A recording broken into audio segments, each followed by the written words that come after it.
Caro Filippo, eccoci qua. Ecco. Ciao Michele, buonasera a Filippo. tutti coloro che sono in ascolto. E quindi niente, stasera facciamo la nostra quinta intervista, ma questa intervista ha una grande novità, che è un'intervista in diretta, e quindi anche chi ci segue potrà, quando vuole, porre le domande al nostro grande ospite, che è Filippo Galli, che noi conosciamo da un po' di tempo perché ha collaborato con i Sport Eventi penso sia dal 2004 fino al 2016, e che è sempre stato, insomma, sei un grande amico, insomma, di tutti noi, e Grazie. ti vogliamo bene, insomma, e sei un amico anche estremamente prestigioso, perché se si legge il tuo palmarès hai vinto 5 scudetti, 4 Supercoppe italiane, 3 Coppe Campioni, 3 Supercoppe UEFA, 2 Coppe Intercontinentali, insomma sei un pezzo grosso, diciamo, no? Ho avuto la fortuna di stare in un gruppo vincente, di un gruppo di grandi giocatori, insomma, e quindi ne ho tratto beneficio anch'io, come si suol dire. Insomma, quindi... hai fatto anche la tua gavetta, no? La tua storia col Milan inizia, mi sembra, nell'83 e prosegue fino al 96. Diciamo che comincia prima nel settore giovanile, intorno al 79-80, quando io entro nel settore giovanile, faccio gli anni di primavera e poi vado un anno in prestito a Pescara nell'82-83, quando il Milan tra l'altro era in Serie B. Il Milan sarà in Serie B, io dal Pescara, con il Pescara, vinciamo il campionato di Serie C di allora, e a quel punto il Milan mi riprende. E mi ricordo che non mi sentivo pronto per rientrare al Milan, chiedevo di fare un altro anno in via Pescara, poi invece, per fortuna, se vogliamo, la società ha insistito e quindi sono entrato a far parte di quel Milan nell'83-84 con l'allenatore Ilario Castagnaro. Beh, erano gli anni difficili, no?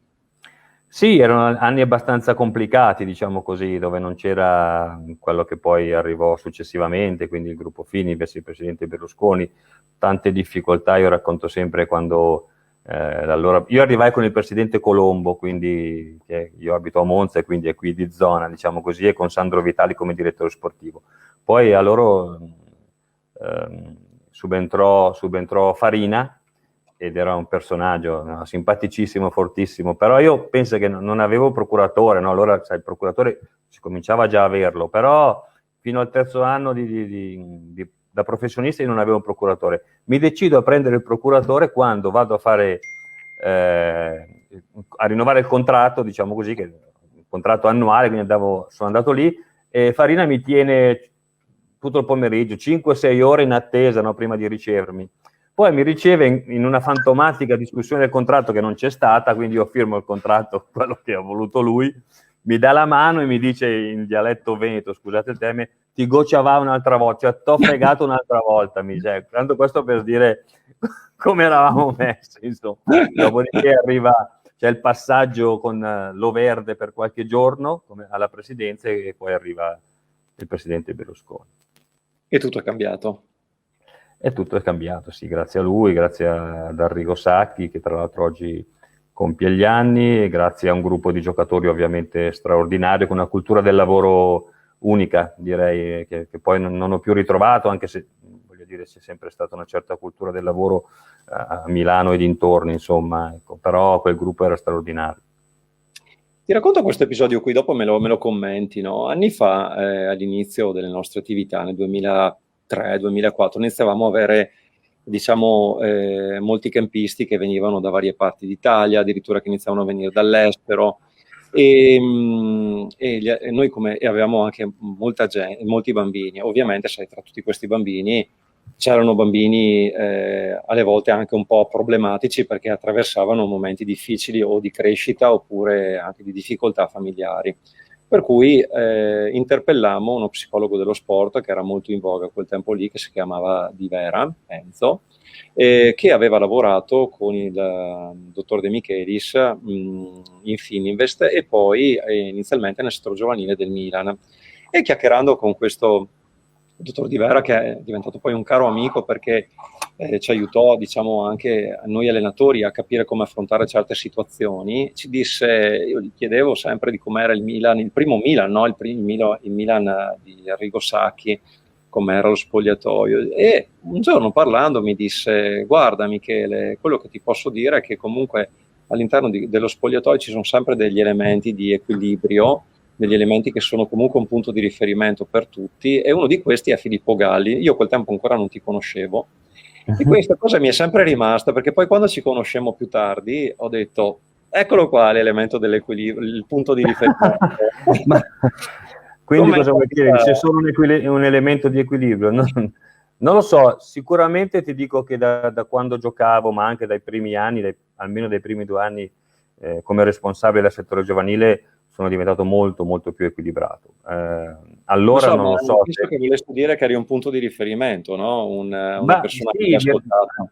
Sì, nel senso che forse mi ero guadagnato questo appellativo, o comunque questa nomea, o chiamiamola come vogliamo, nel senso che probabilmente il fatto che poi io inizio titolare, no? Sono titolare per qualche anno, poi nell'anno dello scudetto di Sacchi gioco 30 partite su 30, poi subentra Costa Curta e diventa lui titolare.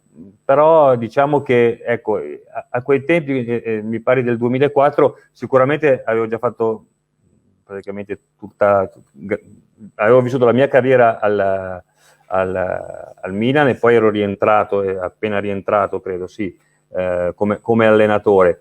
E quello che posso dire era che ero considerato un giocatore che, pur appunto non avendo la continuità di andare in campo la domenica, però era uno che si allenava sempre al massimo della potenzialità. Io praticamente mi allenavo ogni volta come se fosse la partita, se dovessi giocare la domenica. E forse questo è riuscito a creare un po' anche in chi stava attorno a me come posso dire, un certo tipo di rispetto, no? Spesso chi gioca meno, no? È sempre abbastanza conflittuale, ma non nella maniera giusta, nella maniera che tende a disfare, no? A dire che tutto non va bene. E ecco, forse questo può essere stata una delle ragioni per cui ero considerato in quella maniera. Io poi ero anche uno abbastanza goliardico, io facevo parte del famoso tavolo degli ignoranti, tra virgolette. Spiegacela questa. No, nel senso che eravamo goliardici, appunto, facevamo scherzi, eravamo io, Marco Simone, Stefano Nava, qualche volta c'era Dimitro Albertini, poi Giorgio Weah, un po' si sono succeduti altri giocatori a quel tavolo, no? E vicino avevamo il tavolo del Tasso, di Franco Barese, che come noi alzavamo un po' troppo il tono, lui bastava che ci girasse con una sola occhiata e tutti tornavamo diciamo a regime, in tranquillità, ecco. Quindi scherzi ne abbiamo fatti tanti, stupidi davvero, perché tra l'altro una volta a Marco Simone mettiamo uno stuzzicadente sulla sedia e sedendosi, cosa da non ripetere, e assolutamente i bambini che magari sono all'ascolto non devono fare, ma lui saltò una partita e fu bravo lui, perché disse che era scivolato nella vasca da bagno, invece una stupidaggine del genere che assolutamente è pericolosa, ecco. Vabbè, dai. E quindi prima di passare alle fasi più avanzate della tua carriera del Milan, raccontaci un po' cosa vuol dire aver marcato, diciamo, fenomeni come Platini, Maradona. Io penso che in quel tempo lì avevi anche Roberto Baggio, l'inizio di Del Piero. Allora, diciamo, no, Del Piero poi arrivò dopo, ma diciamo che mi ha permesso di vivere un po' di luce riflessa, tra virgolette, no? Perché comunque quando il Mr. Lidl, il barone, mi mise a marcare questi grandi giocatori, no? Magari il Maradona, il Platini, allora c'era Liam Brady, all'Inter c'era Matteoli, che era un giocatore straordinario dal punto di vista tecnico, no? E lui mi metteva a marcare questi tutto campo, insomma, usciva poi sui giornali, no? Perché quando parli di Maradona, parli di Platini, e il fatto che io li dovessi marcare, e qualche volta sono riuscito anche a farlo bene, è chiaro che per me è stato importante, no? Perché il mio nome venisse alla ribalta. Quindi sono state comunque tutte esperienze davvero importanti, che io non rifarei fare, però se dovessi essere l'allenatore, se dovessi tornare a guidare il settore giovanile, quella modalità lì, ecco, secondo me non è esattamente quello che andrei a chiedere ad un mio giocatore, però ecco, devo dire che comunque mi è servita nel mio percorso di crescita. Avevi timore reverenziale? Lidl. Avevi timore reverenziale quando eri in partita Ma io no, sempre timore riverenziale, io ho sempre avuto grande rispetto, cioè per me essere arrivato nel mondo del calcio professionistico, io non ero uno che sognava di arrivare nel mondo del calcio professionistico, io ho sempre fatto le cose ovviamente con passione, come credo come tutti noi da ragazzi, giocare a calcio, ho sempre messo lo studio davanti a tutto, quando mi sono diplomato ovviamente è stata una bella soddisfazione per me, per i miei genitori, e poi da lì ho deciso di provare, non di fare il professionista. Ho provato a fare il professionista a Pescara, ho avuto la fortuna di vincere il campionato, di trovare Tom Rosati, un allenatore davvero straordinario dal punto di vista dell'accompagnamento e dell'aiuto, del comprendere che un ragazzo lontano da casa aveva bisogno di essere aspettato e anche accompagnato in questo percorso, e da lì, dopo la stagione di Pescara, ho capito che potevo fare davvero il professionista, insomma, e quindi bene così, voglio dire. Bene, dai. Quindi poi arriva Berlusconi, arriva Sacchi, poi c'è Capello e diventa una cavalcata trionfale. Come sono stati quegli anni? Qual è il ricordo più vivido, nel bene e forse nel anche male? nel male? Beh, probabilmente cose che avete già sentito, però è indubbio, i ricordi sono tanti, i ricordi sono tanti, i momenti da ricordare che segnano un po' quegli anni sono davvero diversi, ovviamente, come posso dire, la vittoria del primo campionato, quindi il pareggio di Como e quell'autobus che ci porta da Como a San Siro con i nostri tifosi ad aspettarci in uno stadio stracolmo.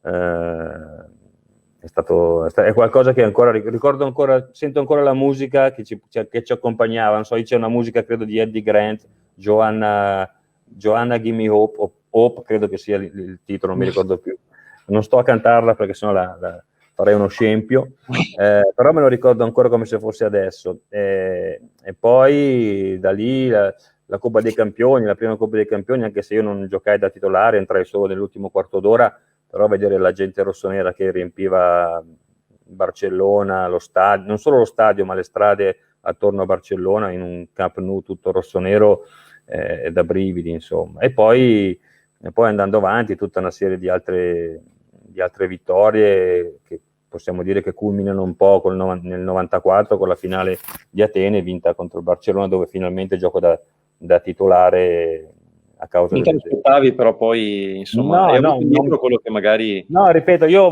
mi sono sempre allenato come se dovessi giocare la domenica o il mercoledì, e tant'è vero che mi ricordo un episodio, credo che fosse un'altra edizione di Coppa dei Campioni, perché quando giocammo nei quarti o nella semifinale con il Paris Saint-Germain, no? Io mi ricordo che allora non c'erano tanti video da vedere, cominciavano a girare i primi VHS, e mi ricordo che guardai di quel Paris Saint-Germain, anche se sapevo di non giocare, una partita loro, dove davanti avevano Ginola e Georges Weah, appunto, che giocava con loro.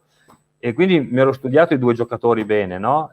E quando dopo un quarto d'ora di Milan, Paris Saint-Germain, Tassotti si infortuna ed è costretto ad uscire, io entro e mi sentivo, non so come dirti, davvero super preparato per quella partita. Poi è chiaro che quello che vedi nella partita precedente non è quello che ti ritrovi nella partita che vai a giocare, però è indubbio che ti dà dal punto di vista della tua consapevolezza, della tua sicurezza, mi aveva dato molto. E allora, ripeto, questo secondo me è stata una delle mie peculiarità rispetto al gioco del calcio, a farmi trovare pronto, no? Perché poi credo che alla fine sia rimasto in una rosa per così tanti anni, pur non essendo titolare, proprio forse per questo pregio.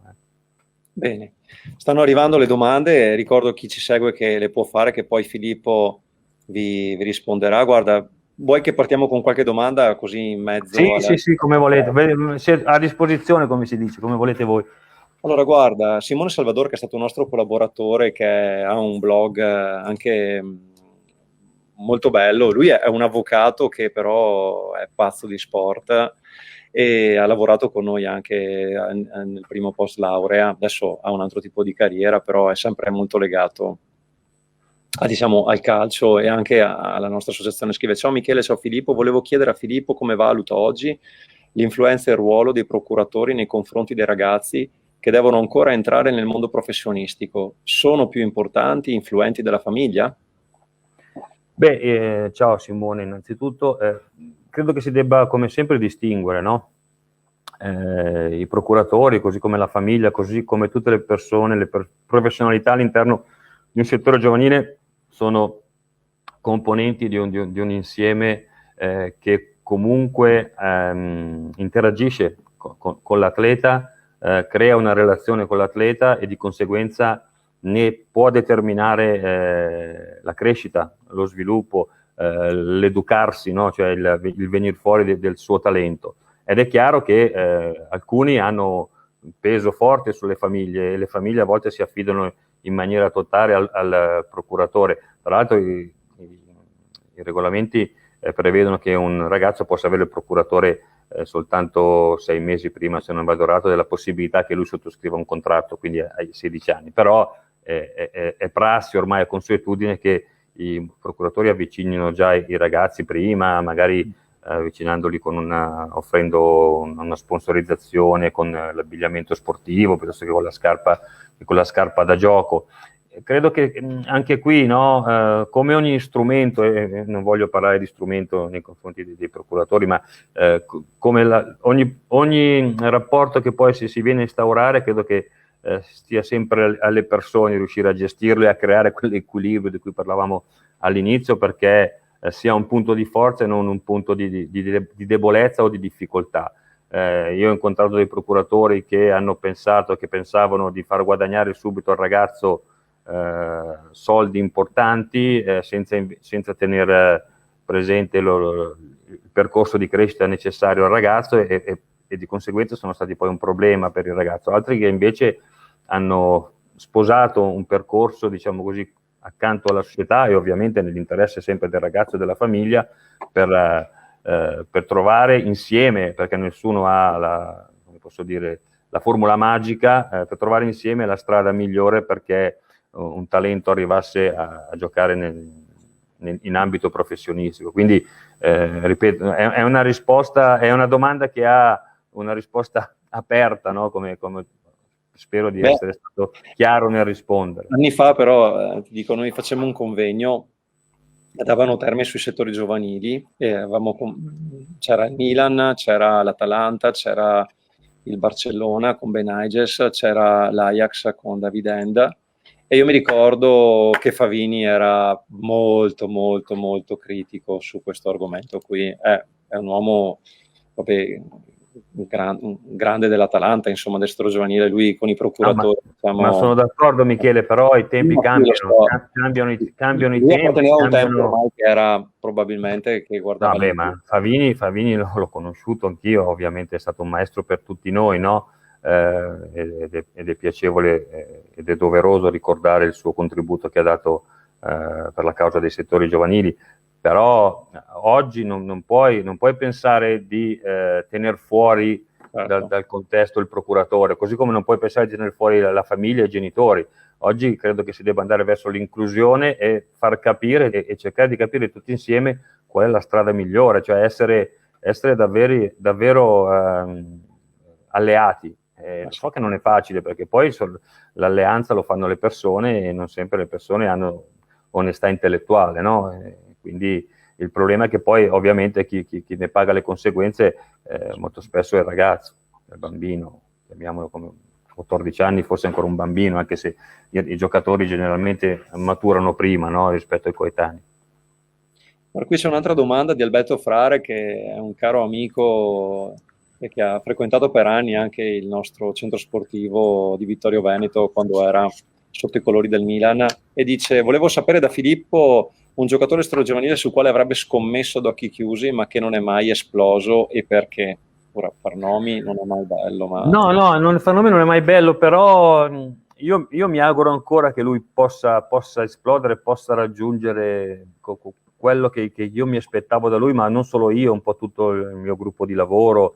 Questo ragazzo è Luca Vido, lui è un 97, quindi insomma ha 24 anni, io credo che abbia un potenziale incredibile.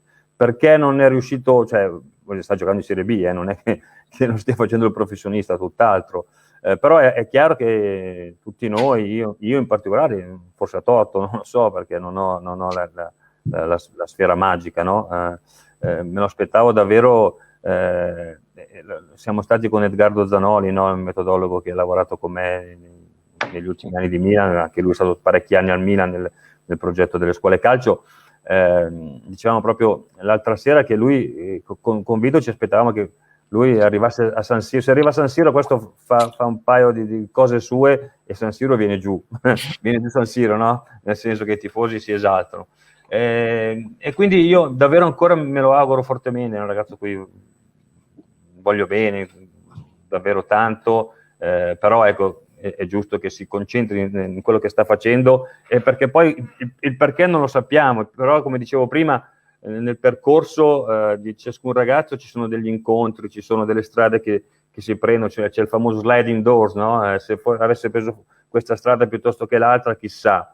È proprio perché quello che noi facciamo fatica a comprendere ancora in Italia, secondo me, è che un talento c'è, viene selezionato, però poi non è che se è arrivato vuol dire che siamo stati bravi a selezionarlo, e se non arriva è perché il talento non c'era. No, c'è tutto questo processo, tutto questo percorso a cui bisogna fare grande e molta attenzione. Se potessi fare un parallelo tipo con Locatelli, che anche lui ha avuto un grande inizio, poi si è un po'...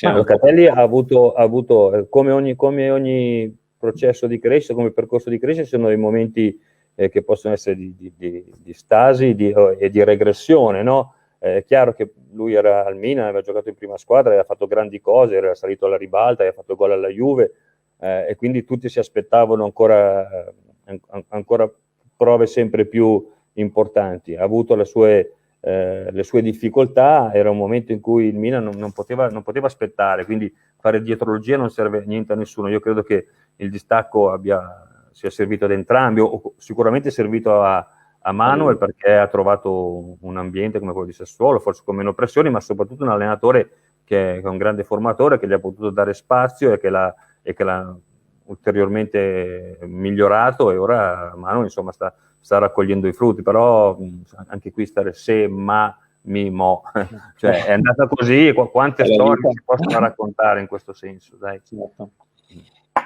Ecco qui c'è Luca Santochirico, è un nostro tecnico. Parlando di gestione del settore giovanile come responsabile, tra i vari problemi che si possono presentare, ce n'è uno in particolare di cui faresti a meno, ed invece un presidente qual è l'aspetto fondamentale da richiedere e pretendere nella gestione di un settore giovanile? Tra i vari problemi, i vari problemi è bello affrontarli tutti. Ci sono grandi responsabilità, c'è sempre la paura, il timore di non fare le cose nella maniera giusta, e quindi di andare a creare dei danni ai ragazzi, cose che ovviamente sono successe, no? Quello che posso dire è che ho sempre cercato di fare tutto con grande onestà intellettuale e cercando di fare del mio meglio. Ovviamente non sempre è andata come volevo, come avrei voluto. Invece un presidente, io quello che anche nel corso di... Un presidente cosa chiederesti? Allora, stavo dicendo, anche nel corso per responsabile di settore giovanile, no? Di cui sono responsabile verso il settore tecnico, sicuramente quello di essere molto, molto chiaro con il proprio responsabile di settore giovanile rispetto a che cosa? Rispetto agli obiettivi che devono essere chiari, dichiarati. Un esempio, no, su tutti, classico che si fa, risultati o formazione del giocatore, fermo restando che le due cose possono andare in parallelo, non è che non possono andare in parallelo, però questo è come posso dire, la chiarezza, esplicitare quello che è l'obiettivo del settore giovanile, in modo tale che poi anche un responsabile del settore giovanile possa decidere se affrontare questo lavoro oppure no. Io rispetto a quello che mi chiede l'allenatore preferisco lasciare, oppure nel momento in cui c'è chiarezza di intenti, si comincia a lavorare in una certa direzione. È chiaro che io vorrei che la mia proprietà, il mio presidente, piuttosto che il direttore sportivo di riferimento, voglia che io formi giocatori, produca giocatori, quindi parliamo sempre di termini di produttività, e parlo di sia in un contesto professionistico, sia in un contesto dilettantistico che in un contesto amatoriale, che poi la produttività te la chiederanno tutti. In che cosa si esplicita la produttività dobbiamo definirlo. Per me ovviamente è formare un giocatore per la propria prima squadra o per il mercato di riferimento, però non è detto che per un presidente debba essere per forza quello. Bene. Prima di andare avanti con altre domande che vedo esserci, proseguiamo un attimo con la tua carriera. Quindi tu nel 96 lasci il Milan, mi sembra. Sì, 96, novembre 96, se non vado errato, inizio quella stagione. Prosegui quindi la tua carriera come calciatore e poi rientri a Milano. Rientri a Milano nel 2004, possibile? Sì, io smetto novembre 2003 con la Pro Sesto in C2, dopo ottobre, 24 ottobre è il compleanno di mio figlio Tommaso. 30 ottobre del 2004, del 2003, smetto, e per qualche mese lavoro in un'azienda che fa abbigliamento sportivo. Vado in Cina a occuparmi di produzione, in Cina e in Romania a occuparmi di produzione. Vado anche a Mansfield, una società che credo che adesso faccia la terza lega, o no, la quarta lega in Inghilterra, dove lì c'è ovviamente una cultura rispetto al merchandising incredibile. Facciamo le maglie per il Mansfield Town e poi però il richiamo del campo è forte, quindi chiamo Ariedo Braida, che allora era direttore sportivo, cercando di capire se c'era la possibilità di fare qualcosa per il Milan e allora stavano cercando un collaboratore per la primavera e quindi rientro al Milan proprio credo a settembre del 2004 per affiancare Antonello Bolis, che era il collaboratore di Franco Baresi in primavera. Esatto, infatti noi ci incontrammo subito in quel periodo lì, mi ricordo. Quindi fai un attimo le squadre minori, poi arrivi subito in primavera, ok? Sì, no, faccio subito primavera. Io faccio subito il collaboratore di Franco Baresi in primavera per 2 anni e poi la società mi affida la primavera Under 19 nei 2 anni successivi. E il quinto anno, diciamo, da allenatore ho la fortuna perché Billy lascia lo staff di Ancelotti perché prova la sua avventura da tecnico a Mantova e quindi quell'anno lì, 2008-2009, io entro nello staff tecnico di Ancelotti e di Tassotti. Esatto, che qua abbiamo anche delle immagini, se non sbaglio, perché noi venivamo a Milanello, io e mio papà, e ci facciamo qualche foto con te. Però, tornando alla primavera, era una primavera, ecco, mi ricordo... Mamma mia, senza barba. Con Carletto, grande Carlo. Guarda che belli che siete, hai visto? Bella sta foto. Sì. Vabbè, ma questa foto me la devi mandare, io non ce l'ho. Sì, lo so, Beckham mi guardava anche male. Beckham, come ero ciccio. Beckham, Thiago Silva e Cardasio era quel ragazzo là dietro. Sì, ma di quella giornata lì io devo aver fatto almeno un centinaio di foto. Questa me la devi mandare, per favore. Sì. Questa ce l'ho, questa no, me la devi mandare col papà. Sì, te le mando. Sì, dai, per piacere. Però la primavera era una primavera con dei numeri, voglio dire. Io ricordo che poi con quella primavera tu venisti al centro sportivo nostro di Vittorio Veneto per allenarmi.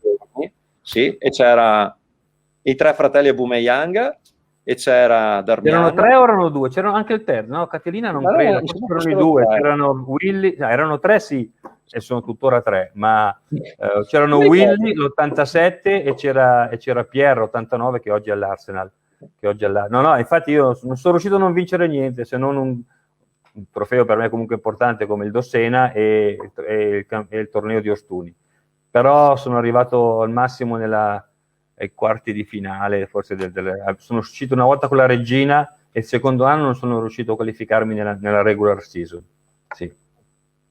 E quindi e poi niente, passi in prima squadra, fai il vice un anno e poi arriva la grande proposta di diventare direttore del settore giovanile del Milan. E prima di raccontare questa cavalcata, perché hai praticamente sconvolto il settore giovanile e lo hai portato in una dimensione, diciamo, internazionale, e questo me lo ricordo bene ce lo ricordiamo bene anche noi. Però siccome poi alla fine come possiamo misurare anche il successo di un'iniziativa?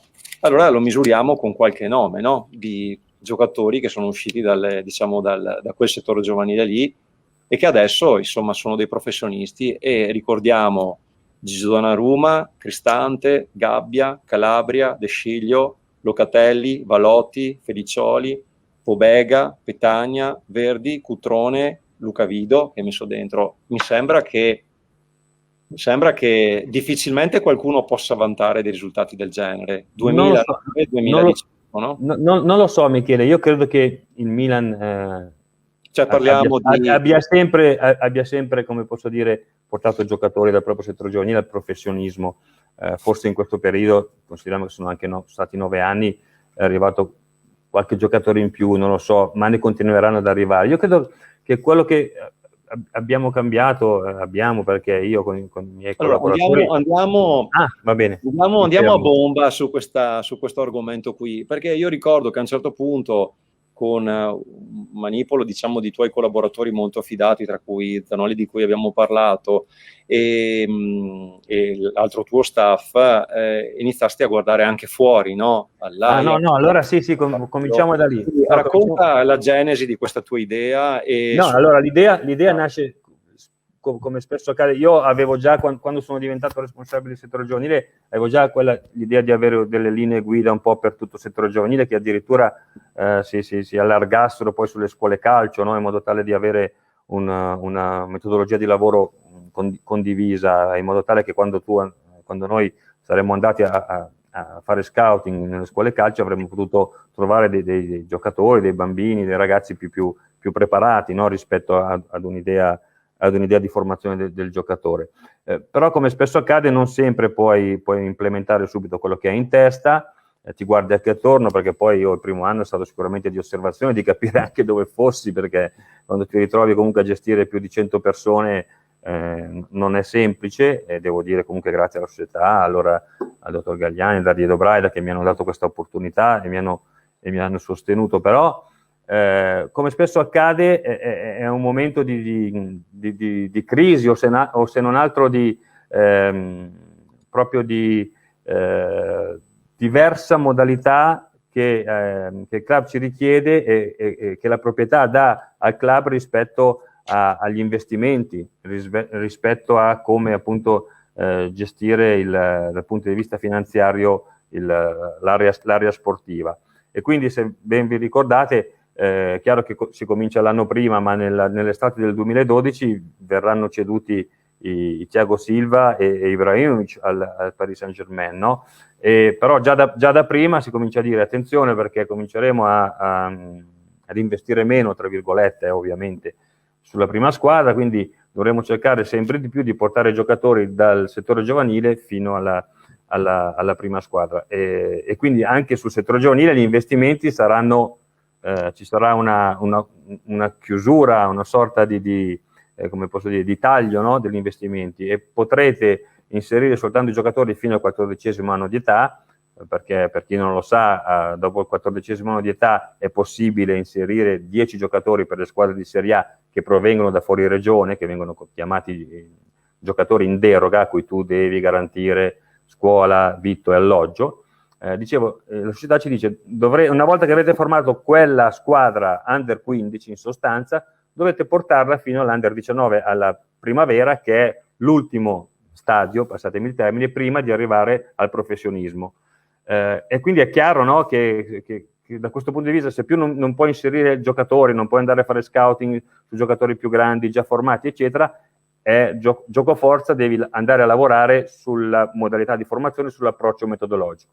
E quello che io chiedo insieme ai miei collaboratori è quello di andare a vedere come lavorano all'estero, come dicevi tu, gli altri club. Ma quali club? I club che poi li potevi paragonare al Milan come obiettivi, come stato dell'arte, no? Quindi club che facevano la Coppa dei Campioni, ma club che avevano anche portato tanti giocatori dalla loro cantera, se parliamo di spagnolo, comunque dal loro settore giovanile, fino alla prima squadra. E quindi noi cominciamo con Stefano Baldini, allora Aldo Dolcetti, a visitare Ajax, Barcellona, Anderlecht, Real Madrid, Manchester United, qualcuno con delle visite vere e proprie di una settimana, 10 giorni, qualche altro club invece confronti durante i vari campionati. ed è stata quella che oggi chiamiamo, insieme a Zanoli e Gualtieri, che sono stati le persone che mi hanno accompagnato insieme alla professoressa Caterina Gozzoli dell'Università Cattolica, quella che noi chiamiamo ricercazione, no? Dove tu stai ricercando, cercando di capire in che direzione andare, ma allo stesso tempo devi lavorare sul campo, perché le squadre lavoravano in campo, no? E quindi andiamo a vedere queste squadre, come lavorano nei loro settori giovanili, e torniamo a casa con determinate idee, ma ovviamente che dovevano adattarsi a quello che era il contesto Milan, perché comunque il Milan ha una sua storia di settore giovanile e di club, e quindi abbiamo scritto una sorta di vademecum, di manuale, di linea guida, che grazie anche tantissimo ad Allegri, devo sempre ringraziare, e Mauro Tassotti, che era il secondo, abbiamo portato al nostro amministratore delegato, no? Il dottor Gagliani. L'abbiamo lasciato qualche giorno, e dopo qualche giorno, con qualche correzione, così è stato restituito, controfirmato. E da qui siamo partiti, però adesso dopo mi taccio, perché sennò non finisco più. Bello sapere. Quando dietro scena, se no. No, nel senso che quando noi poi siamo andati a cominciare a lavorare in maniera più approfondita con i nostri allenatori e con tutte le figure professionali che lavoravano nel settore giovanile, non siamo andati dando questo vademecum a loro, ok, si fa così, ma tenendo bene in testa quello che avevamo scritto nel nostro documento, abbiamo cominciato a costruire insieme ai nostri allenatori, ai nostri preparatori atletici, pedagogisti, psicologi, videoanalisti, perché ovviamente avevamo la possibilità di avere questa professionalità, quello che c'era là dentro, ma doveva venire fuori da loro, cioè attraverso quella che viene chiamata la formazione partecipata, dialogica, no? Di confronto, perché funziona così, perché se tu vai da qualcuno e dici si fa così, segui le istruzioni, quello non è far formazione, quello è essere a militare, e ti dicono devi fare in questo modo. E allora è proprio qui, secondo me, che è la differenza. Torno al discorso iniziale, quello che stavo dicendo all'inizio, no? È l'accrescimento del capitale umano che noi abbiamo creato. Questo, cioè quindi dell'insieme delle competenze, delle conoscenze, le competenze anche relazionali all'interno di un ambiente di lavoro. Questo è che poi, tra l'altro, tutti i nostri incontri, tutte le nostre, perché noi riprendevamo ciascun incontro di formazione e quasi tutti gli allenamenti, quasi tutti i momenti di role play che facevamo con gli allenatori, lo riprendevamo ed è in archivio, non so cosa ne abbiano fatto, però quello di fatto è capitale strutturale dell'azienda Milan, che poi non lo usino più, non lo so, però è questo che io ci tengo a sottolineare, cosa abbiamo fatto prima con Baldini, Dolcetti, ma poi con Zanoli, Gualtieri, che è sempre stato a bordo con noi, con la dottoressa Gozzoli e con tutti coloro che collaboravano all'interno del settore giovanile. Questo credo che sia da sottolineare. Adesso, prima di aprire di nuovo le domande, volevo chiederti una cosa. Qual è l'idea di giocatore che vi siete fatti? Qual è il concetto di giocatore attorno al quale voi avete strutturato tutto il vostro lavoro? Che tipo di giocatore volevate formare? Ma oggi te ne parlo dopo l'inizio. Abbiamo cominciato quando? 10 anni fa? 2009. Sì, però diciamo questo approccio 2011, ormai facciamo 10 anni fa. Oggi, rivedendo tutta una serie di cose e con l'esperienza che ci siamo fatti e con i passi in avanti che abbiamo fatto rispetto ad un certo tipo di approccio, quello che ti dico è che abbiamo cercato di mettere il giocatore nelle condizioni di poter scegliere in campo, ed è quello che poi ha detto De Zerbi in un webinar dello scorso anno, quando ha detto: se io non alleno il giocatore alla scelta, non lo sto allenando.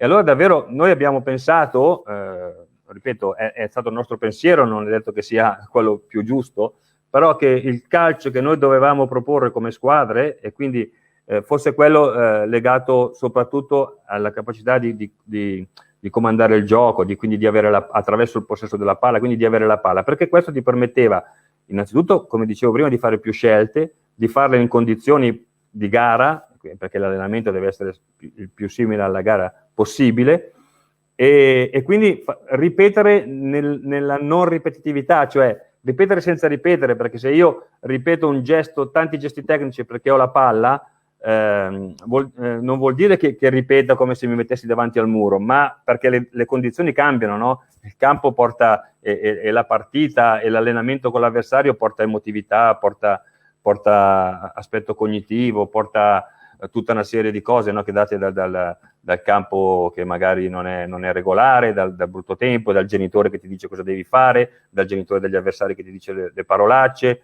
dal tuo compagno che ti chiama la palla, dal tuo mister che ti dice cosa devi fare, e magari anche dall'avversario soprattutto, che prova a portarti via la palla, no? E quindi questo abbiamo cercato di mettere in campo. Adesso non voglio entrare nei dettagli poi tecnici o metodologici, però questa era l'idea, che il giocatore dovesse essere messo nelle condizioni di scegliere, quindi un gioco propositivo, dove parlo di gioco e non di calcio, perché il gioco non ha soluzione di continuità, e quindi il gioco è quando hai la palla e quando non ce l'hai. Quindi noi siamo stati accusati di dire ma non allineate il giocatore alla fase difensiva. No, è chiaro che quel giocatore lì è un giocatore che difendeva avendo la palla e difendeva cercando di recuperare la palla, quindi con la reazione alla palla persa quando la perdeva, ma poi c'era anche tutto un discorso anche di difesa organizzata nel momento in cui tu non recuperavi la palla subito, e via discorrendo. Adesso veramente mi taccio perché poi immagino di diventare pesante. Vedo che la nostra responsabile,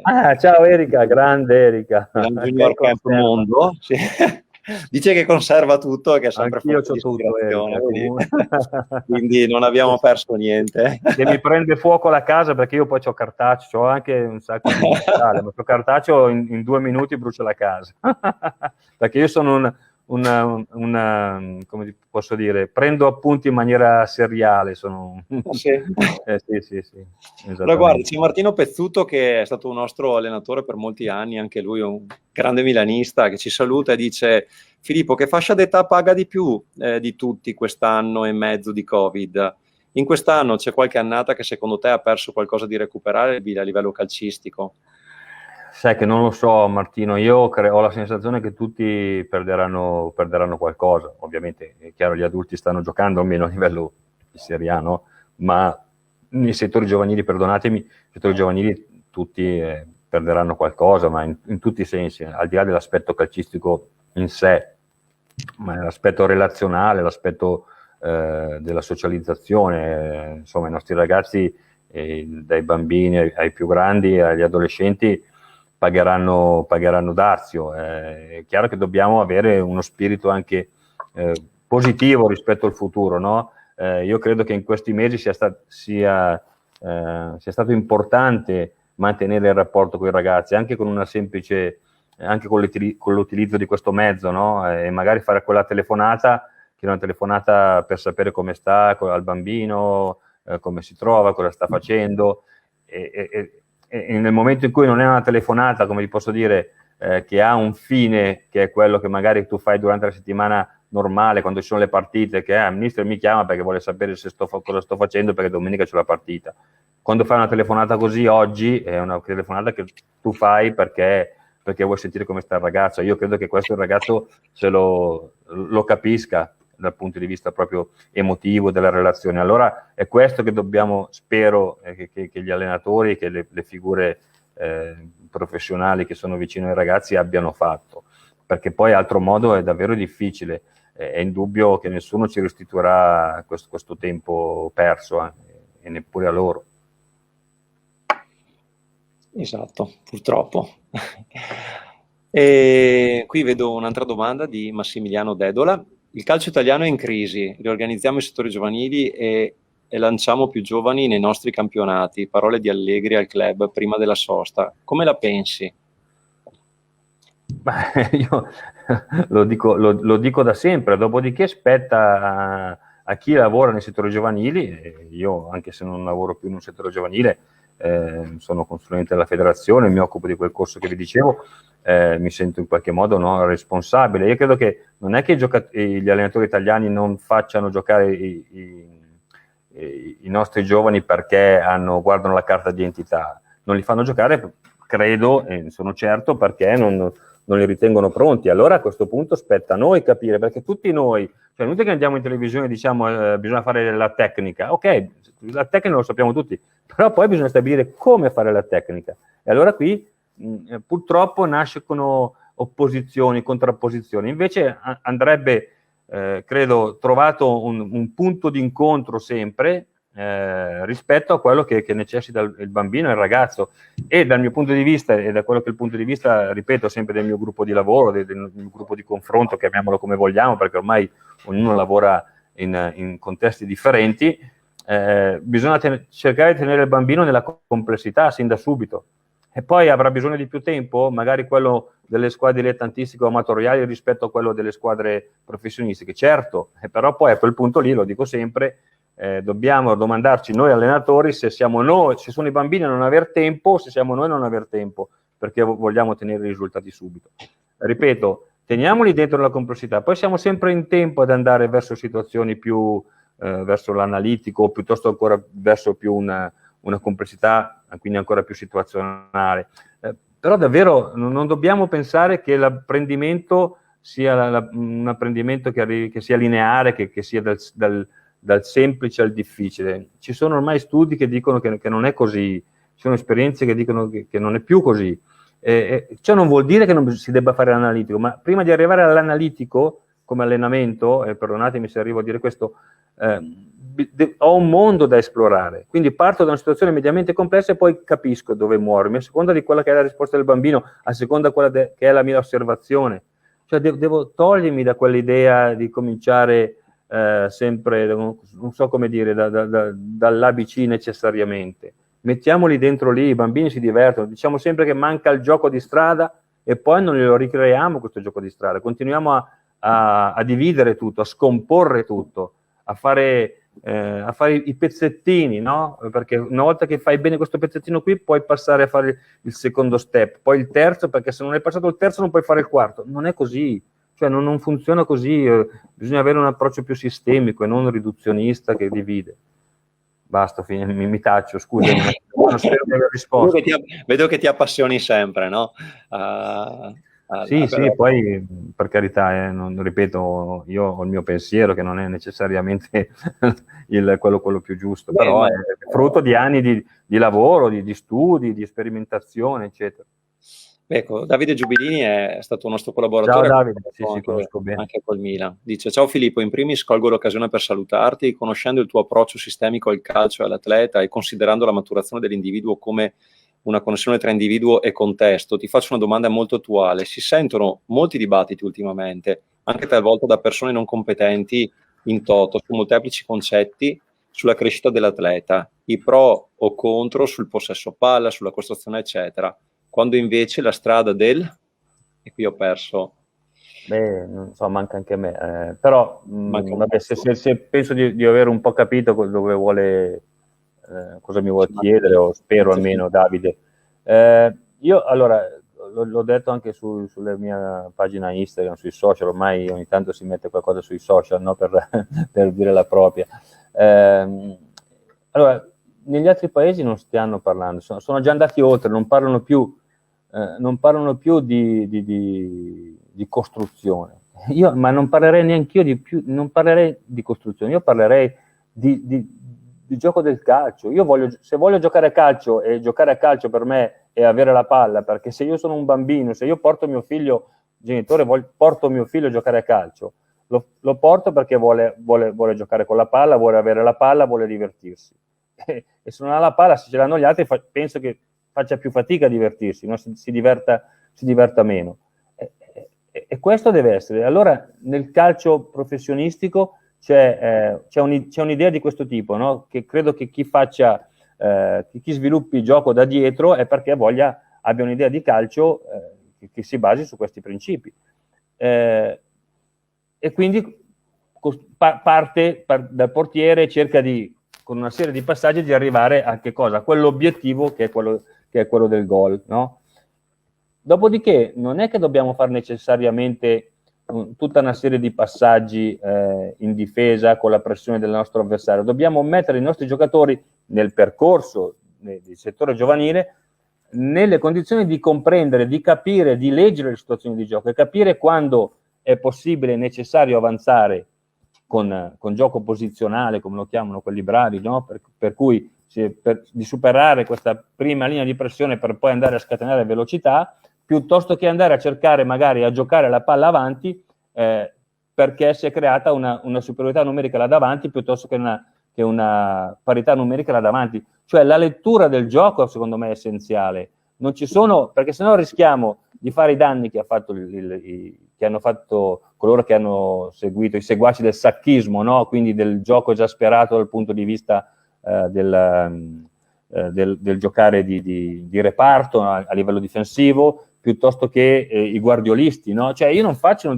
una distinzione tra giochisti e risultatisti, ma tutti quanti noi vogliamo vincere. Poi ognuno sceglie di giocare nel modo che vuole. Dal mio punto di vista, come ho già detto, il gioco formativo è quello che si basa sull'idea di possesso palla. Oggi, tra l'altro, le regole ci spingono, no? Una volta non poteva il centrale prendere palla dentro l'area di rigore, oggi le regole ti spingono a fare anche questo. E allora cioè non dobbiamo far sì che il giocatore si senta in obbligo di farlo, ma noi dobbiamo dargli gli strumenti perché possa e sappia fare anche questo, poi sceglierà lui. E il giocatore alla fine, lo diciamo sempre, è quello che sceglie in campo, è quello che decide in campo. Quindi Davide voleva dire, come vedi il calcio quindi italiano tra 5 anni? Saremo riusciti a evolverci? L'ho detto prima, non ho la sfera di cristallo, ma vedi, il problema nostro è che adesso è l'ennesima crisi del calcio italiano.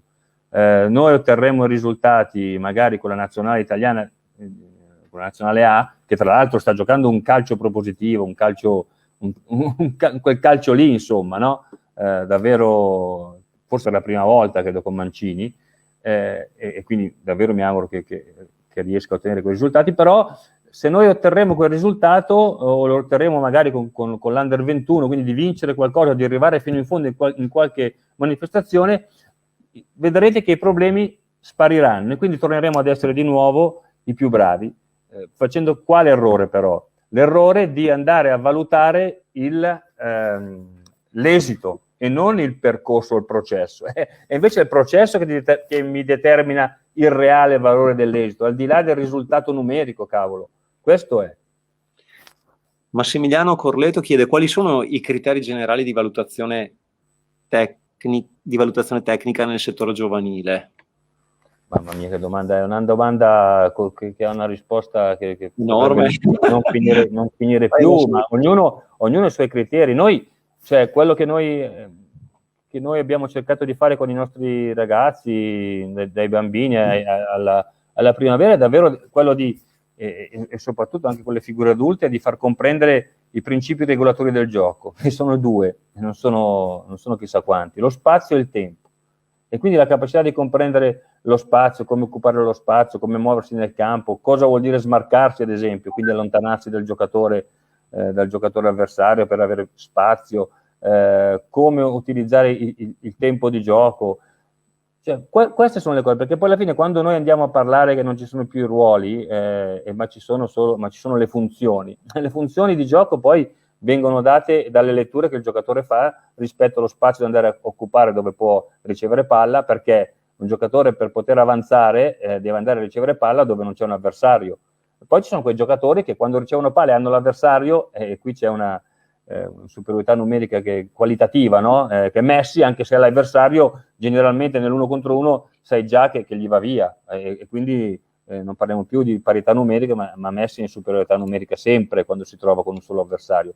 Questi sono, cioè, noi davvero abbiamo lavorato su queste cose, sin dai più piccoli. Poi, ripeto, ci sono tutta una serie di principi, di principi, sottoprincipi, ad esempio la condizione numerica, scusate, cioè il numero di giocatori che ci sono in una certa zona del campo, ti fanno comprendere che evidentemente se lì sei in inferiorità numerica in quella zona di campo, probabilmente dall'altra parte hai una superiorità numerica e quindi devi muovere palla verso un'altra zona del campo.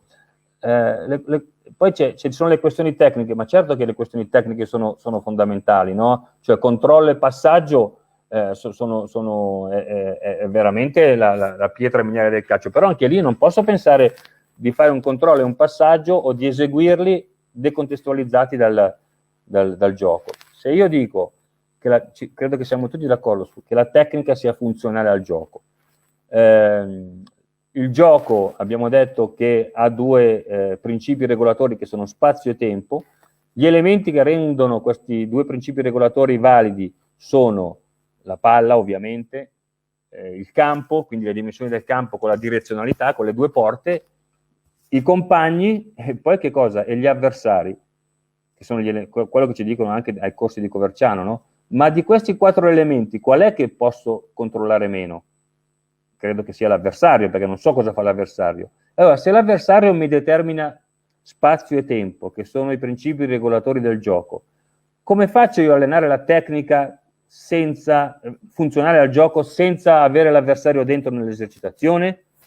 Questo ci dovrebbe far cominciare a ragionare su come apprendono i ragazzi, i giovani, i bambini, e da lì partire nel creare esercitazioni, setting di apprendimento, sempre come dicono quelli bravi. Perché poi non insegno niente, io non sono in grado di insegnare anche facendo vedere il gesto a un bambino, perché il suo gesto sarà diverso dal mio in ogni caso. Cioè il processo che porta a fare un gesto tecnico sarà diverso comunque dal mio. Allora io devo creare la situazione in cui lui dovrà superare un problema attraverso un gesto tecnico. Quindi la tecnica non è un fine, ma è un mezzo per risolvere una situazione di gioco. Ho parlato troppo. No, anche perché parli con passione. E no, spero di essere chiaro, ecco, soprattutto questo. Beh, alle volte sei tecnico, io provengo per esempio dal nuoto, quindi ascolto, e se capisco io può capire anche sicuramente una tartaruga, insomma. Ascoltami, prima di passare a un nuovo stock di domande, sempre per il fatto della io poi non ho le risposte per tutto, cioè voglio dire. Ovviamente tu hai le tue risposte, ma le tue risposte sono esatto. sempre qui, e le ripeto, che si chiamano Donnarumma, Cristante, no, per favore, non mi piace questo giochino, Michele. No, perché voglio dire, può essere anche fortuna, no? No, ma fidati. Sì, può essere anche fortuna, perché poi mi ricordo che parlando anche con uno dei tuoi allenatori, che ti ha sempre stimato molto, che è Walter De Vecchi, lui allenava, mi sembra, l'Under 15, e un anno venendo a Cortina al Milan Camp disse: Michele, abbiamo una squadra fortissima, dice, abbiamo sto portiere, dice, è enorme, ha detto, salta come un gatto, poi se fa un errore se lo lascia scivolare addosso e torna di un'efficienza pazzesca. Poi dice, lui era un 99 che giocava con il 98. Sì. Abbiamo sto Locatelli, mi fa, ricordati, questo può diventare il capitano del Milan. Ha detto, è forte. Poi c'è Cutrone che ha il fuoco dentro, poi c'era Calabria, quindi voglio dire una generazione di fenomeni. Questi non sono soltanto dei professionisti, ma sono dei primi professionisti, questi sono dei nazionali, voglio dire. Per cui poi, per l'amor di Dio, tu e i tuoi collaboratori potete avere fortuna, cosa che vi fa onore, perché la fortuna aiuta gli audaci, ma sicuramente... No, ma te l'ho detto, quello che io ho fatto un discorso prima abbastanza articolato, però è quello secondo me che va... Quando avete visto piacerebbe andasse sottolineato. Scusami, vai. Quando avete visto questi giocatori che erano materia grezza, che cosa avete pensato? Avete pensato che avevate, che con il vostro metodo li avreste portati? Cioè, com'è la il metodo? Io credo che cioè è il metodo che si piega al giocatore, no? e non il contrario. Questo sia chiaro. Noi abbiamo... Sì, vabbè, ma no, De Vecchi ha ragione, insomma, Locatelli e Donnarumma non erano da scoprire, voglio dire, quando vedi quei giocatori lì, e sono giocatori che hanno, come diceva Gigi Casiraghi, che è stato non il giocatore ex di Juve, di Lazio, ma un grande osservatore dell'Inter, no? Che è mancato pochi anni fa, diceva quando ti dà la scossa il giocatore, no? Un giorno io andai a trovarlo in ospedale, lui non stava bene, mi scrisse proprio su la scossa, mi scrisse, e lo terrò sempre con me, no? Anche se lui poi lavorava per l'Inter, voglio dire, però davvero, no? Quel giocatore lì ti danno subito quella scossa, non c'è bisogno e non dico neanche che sia che poi l'allenatore o il centro giovanile non debba fare danni, perché non è corretto neanche questo, però debba davvero creare dei contesti di apprendimento che le permettano a questi talenti di venire fuori, di essere educati, e c'è da dire che spesso poi il talento è quello che davvero ti sorprende, no? Il talento non è quello che fa esattamente quello che tu ti aspetti che lui faccia, ma è quello che ti sorprende. Caspita, in una situazione di gioco tiri fuori una giocata che che tu non ti aspetti. Allora ecco perché si dice, e noi diciamo spesso, che il talento davvero è divergente, è conflittuale, ma non nel senso che è conflittuale perché litiga. Certo, ci sono anche quelli che litigano, Cutrone è uno tosto, si arrivava spesso allo scontro, direi. Però è conflittuale e divergente perché fa delle cose che non ti aspetti, e invece noi allenatori, che abbiamo sempre l'idea del controllo, no? Di rifare le cose in un certo modo, eccetera, e allora invece dobbiamo lasciarci sorprendere dai nostri giocatori. A volte questa sorpresa ci dà sentimenti positivi perché viene tutto bene, altre volte può succedere che non venga bene, che si commettono degli errori, no? Però se noi diciamo che l'errore è un aspetto dell'apprendimento e del percorso di apprendimento, allora dobbiamo tenere fede a quello che diciamo e crederci davvero e accompagnare il ragazzo il giovane nel suo processo di crescita, anche sostenendolo negli errori. Comunque, sempre per una nota a margine, un nostro collaboratore che si è appena laureato, si chiama Alessandro Marcon, ha fatto una tesi di laurea che ti voglio far vedere. Sì, perché è una tesi di laurea mi doveva chiamare lui, lo vi doveva chiamare. Ma è timido. Lo so. Guarda, però gli avrei detto qualcosa, complimenti, complimenti. Il metodo integrato Milan e ci sei te, insomma. Adesso non lo chiamiamo più metodo, no, mi fa enorme piacere, caspita, essere su una tesi, per carità, però ripeto, è il lavoro sempre di gruppo, del nostro gruppo di lavoro. Però adesso noi non lo chiameremo più lavoro metodo, non parleremo neanche di una volta si parlava di modello Milan, basta, cioè noi parliamo oggi di approccio psicosociale, dove davvero dentro lì c'è tutto, non c'è al centro il giocatore soltanto, ma al centro ci sono, a seconda dei momenti, ci può essere il giocatore, come può essere l'allenatore, piuttosto che il preparatore atletico, dipende dal momento, dal contesto, e allora dobbiamo saper leggere questo. Questo è davvero... per farti una nota, che tu temi che sì, il tuo lavoro, i draft siano andati persi, noi come Sport Eventi per 2 anni collaborammo col Milan per fare i corsi Milan Academy per le scuole calcio. Un anno li facemmo giù al Bella Italia, village di Lignano Sabbiadoro, il secondo anno li facemmo in Ghirada, e noi diciamo abbiamo sempre a noi piace riprendere, anche perché alle volte sono contenuti talmente diciamo tecnici o talmente diciamo di alto spessore che poi te li rivedi e non abbiamo buttato via niente, quindi abbiamo tutti i record ancora fatti a quel tempo. Però non avete gli step successivi. È vero, perché poi interrompendo. No, perché è vero, cioè, perché però era giusto, stato, perché se fossimo... già No, per carità, ma se fossimo rimasti fermi lì, evidentemente anche noi, insomma, saremmo datati. Alessandro si è preso tutti i draft, ma tipo deve essersi sbobinato tipo, non so, 70-80 ore di video, se li è stato molto bravo, si è appassionato molto e a me è piaciuto che abbia fatto questa cosa, anche perché... Bello. No, ma per carità è una bella tesi, sì. Infatti io mi ricordo molto bene che il primo anno, quando eravamo a Lignano, c'era Stefano Baldini, che lui tra un corso e l'altro, perché erano di 4 giornate, che tra l'altro c'era un enorme afflusso di persone ed era molto bello, era andato a Barcellona e all'Ajax ed era tornato... L'Ajax eravamo andati anche assieme. Sì, ed era tornato molto soddisfatto, insomma, dell'esperienza. Beh, poi Baldini è un cinema quando fa formazione. Lui è attivo, proprio di cattura, no? È bravissimo. Vuol dire anche che però ci contenuti, Sì, perché uno che si stufa invece... Bene, adesso facciamo collegare invece un amico che lo mettiamo anche in audio video, che ti fa direttamente lui la domanda, è Bolchini Riccardo. Ciao Riccardo. E ciao. lui, Riccardo, Filippo, lo presento, è stato anche lui, ha collaborato con noi, ma insomma Riccardo è stato al Milan diciamo dal 2004 al 2009, poi quindi giovanile del Milan, poi la carriera professionistica non è diciamo sbocciata, però attualmente lui è un collaboratore di Donato Ornioni, che è a sua volta un collaboratore di Branchini, sono entrambi noti procuratori, e diciamo che ha seguito anche i giocatori che tu hai formato, che sono Verdi, Cutrone e De Sciglio, insomma, e quindi ogni tanto ci racconta qualche aspetto dietro le quinte di qualcosa che insomma noi non vediamo, e lui nello specifico segue, come si diceva prima, con i procuratori. Quindi mi dovrà tirare le orecchie allora. No, ti vuol fare una domanda, adesso io mi taccio ed esco e lascio voi due. Okay? No. Innanzitutto è stato molto interessante la domanda, una delle prime domande riguardo al ruolo degli agenti sportivi.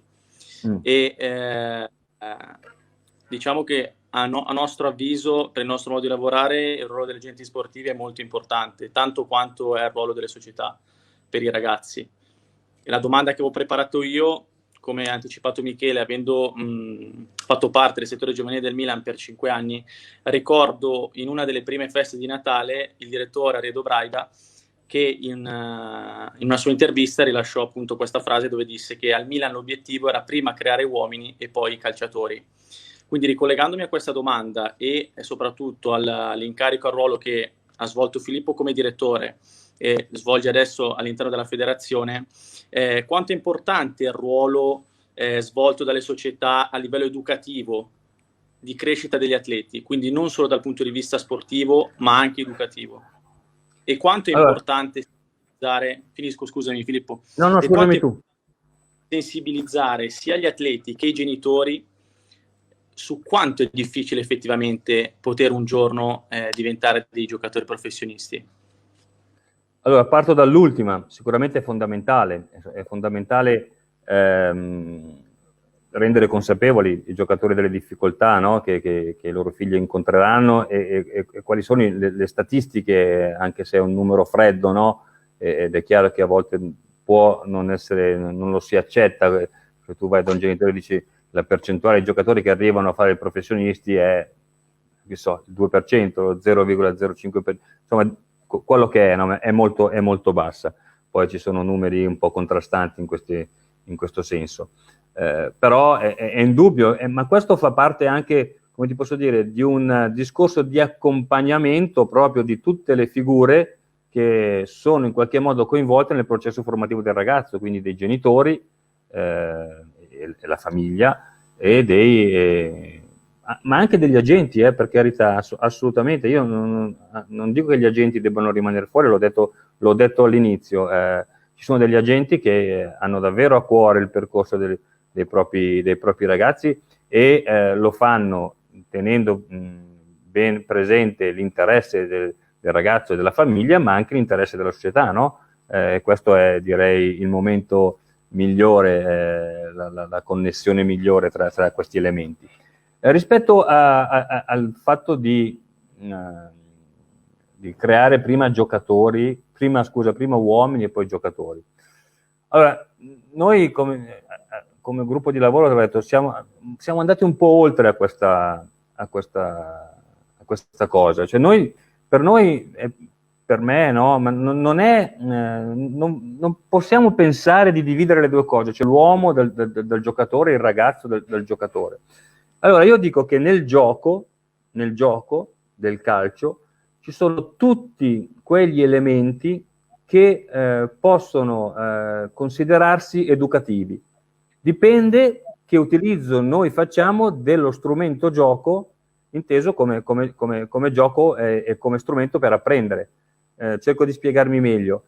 Anche le modalità, i mezzi di allenamento, le modalità di allenamento determinano una ricaduta educativa, e non il contrario. Cioè io non parto a formare l'uomo, perché se un genitore, una famiglia porta il bambino a fare allenamento, in qualsiasi contesto, dilettantistico, amatoriale, ripeto, professionistico, è perché il bambino piace giocare a calcio e chiede il bambino, così come i genitori, che venga migliorato nel gioco del calcio, no? A meno che sia un bambino che non ha voglia di fare calcio e i genitori lo spingono per forza perché il calcio è considerato uno sport che può diventare un ascensore sociale, però nella maggior parte dei casi i bambini vengono al campo perché hanno la passione e vogliono migliorare. Allora è lì su questo che devo agire, cioè il patto si crea su questo, non su un patto per cui io ti devo migliorare come uomo. ma la ricaduta del miglioramento come uomo, e quindi dal punto di vista educativo, dipende da come noi alleniamo e dai mezzi di allenamento che utilizziamo. Faccio un esempio: se noi pensiamo che dare la creatività ai nostri giocatori passi o debba passare soltanto dall'idea di fare l'uno contro uno, che spesso è portato soltanto come una lotta fino all'estinzione, no? Cioè l'uno contro uno lo facciamo durare 10 secondi, quando nel calcio vero l'uno contro uno, se dura tanto, dico tanto, dura 3 secondi. Però noi lo facciamo diventare la lotta, facciamo i duelli, no? Rischiamo di creare di formare un giocatore che pensa che soltanto superando l'avversario, in questo caso tra l'altro il compagno, perché se no col compagno ottiene un riconoscimento positivo. E invece, siccome diciamo anche che i bambini hanno la fase egoistica, no? Quando sono piccoli, 6-7 anni, non è vero, perché già i bambini a 5-6 anni cominciano a collaborare. Ma anche fosse vero, perché io allenatore di settore giovanile o di scuola calcio devo estremizzare la competitività e invece non vado a puntare su un'idea che il calcio è un gioco di squadra, devo collaborare, devo passare la palla al compagno, perché questo fa crescere anche un miglior talento, perché il talento che comprende l'importanza del compagno, che comprende che se lui si trova a fare il famoso 1 contro 1 è perché la palla gliel'ha passata qualcuno, quindi un suo compagno, che gli permette di far poi valere le sue capacità, per carità, e che se può essere in una condizione di 1 contro 1 è perché gli altri suoi compagni non vanno vicino a lui, non vanno a volere la palla, non vanno vicini e non portano altri avversari. Cioè capite che anche qui io formo un bambino con un'idea, un talento con un'idea che il talento sia il riferimento all'interno di un gruppo, ma allo stesso tempo possa e si metta a disposizione del gruppo stesso. Che già questa, che ricaduta educativa è qui che io devo formare l'uomo, formo l'uomo, ma non come obiettivo principale. L'obiettivo principale è migliorarlo calcisticamente. Non so se mi sono spiegato, spiegato, Riccardo? Sì, sei stato è questo, capito? Che non vuol dire, attenzione, non mi fa intendere che non vuol dire che non dobbiamo fare l'uno contro uno, perché qualcuno mi dice che io sono il negazionista dell'uno contro uno. No, non è vero. Non voglio che questa cosa venga estremizzata, perché poi facciamo come nelle aziende, no? La competitività la portiamo all'interno dei nostri contesti di settore giovanile, anziché portarla fuori. Quindi i competitor ce li troviamo dentro, anziché fuori. E succede nelle aziende così, Nelle aziende succede così e poi implodono. E allora la collaborazione, il gioco del calcio è un gioco di squadra che poi mette nelle condizioni di esprimersi. Si è bloccato. Per carità, e ben venga. Si è bloccato un attimo. Quindi educare tramite gioco.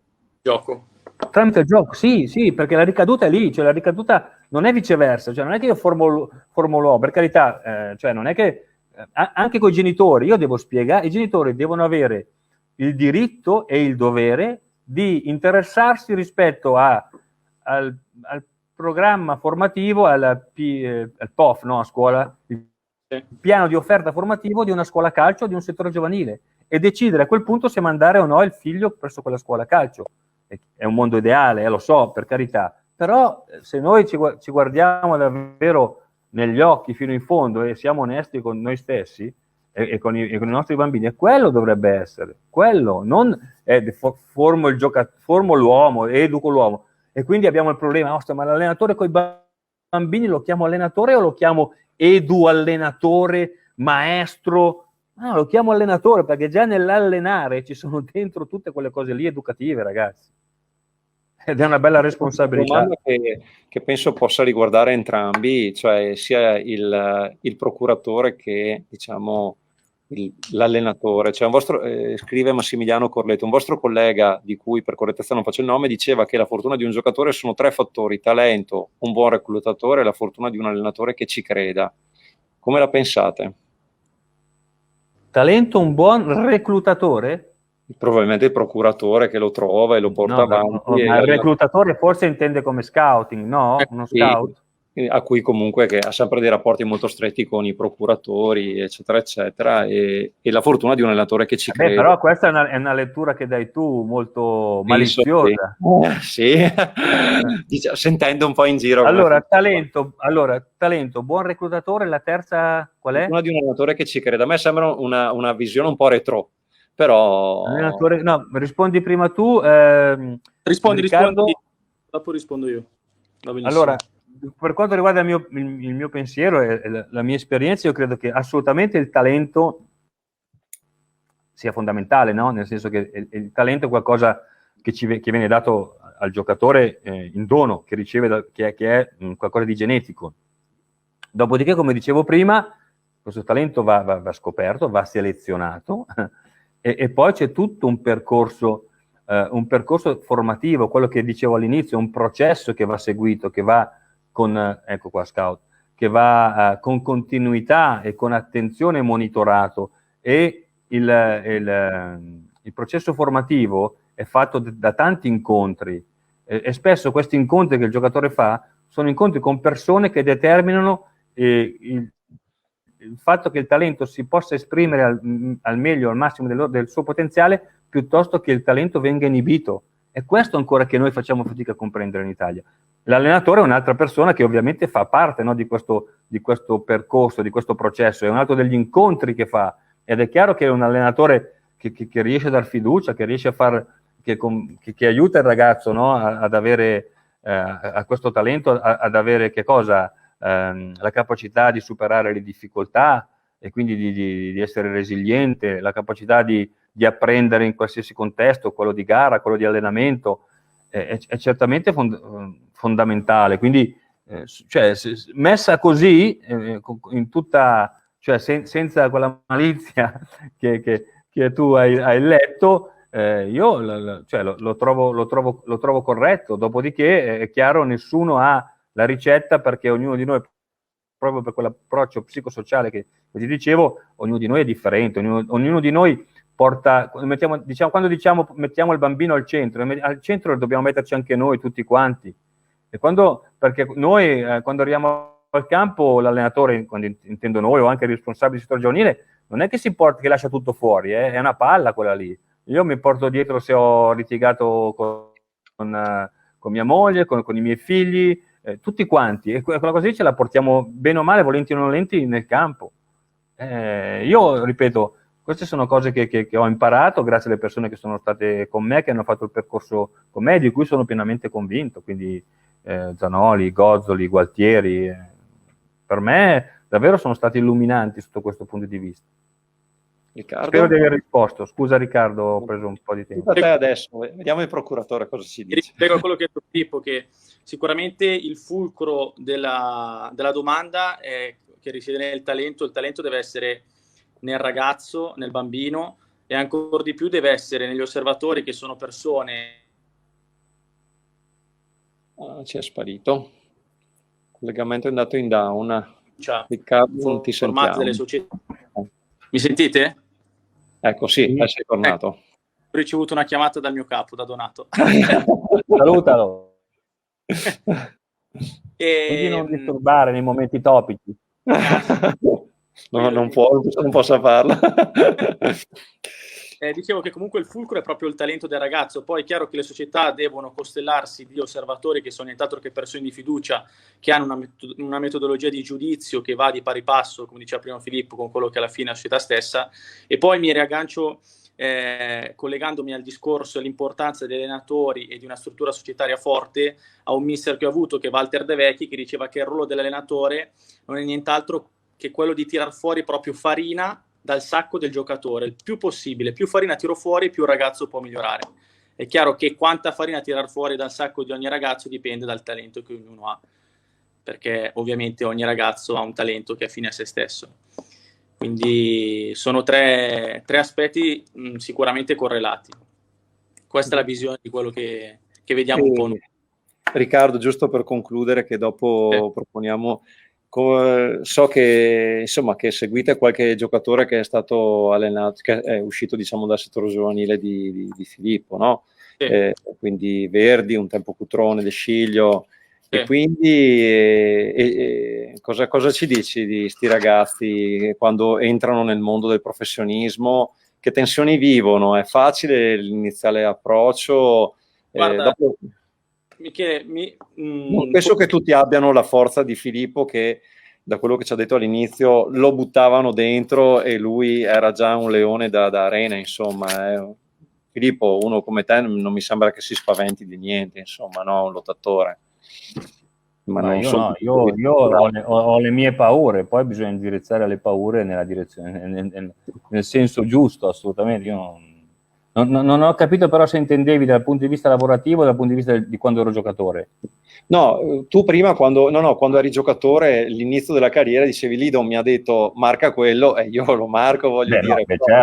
Certo, sicuramente. Qua invece abbiamo, diciamo, il ruolo del procuratore che assiste comunque dei ragazzi usciti da grandi settori giovanili e che si trovano comunque ad affrontare il mondo del professionismo con, non sempre, voglio dire, non sempre con le solidità che ha un giocatore navigato, no? Quindi voi come la vedete, Riccardo? Come li sostenete? Mi ricollego un po' alla domanda che è stata fatta inizialmente, ovvero che, come diceva Filippo, dico purtroppo, anche se comunque spezzo una lancia non a nostro favore, però siamo arrivati a un punto in cui il ruolo degli agenti all'interno del percorso di crescita di un ragazzo è davvero importante.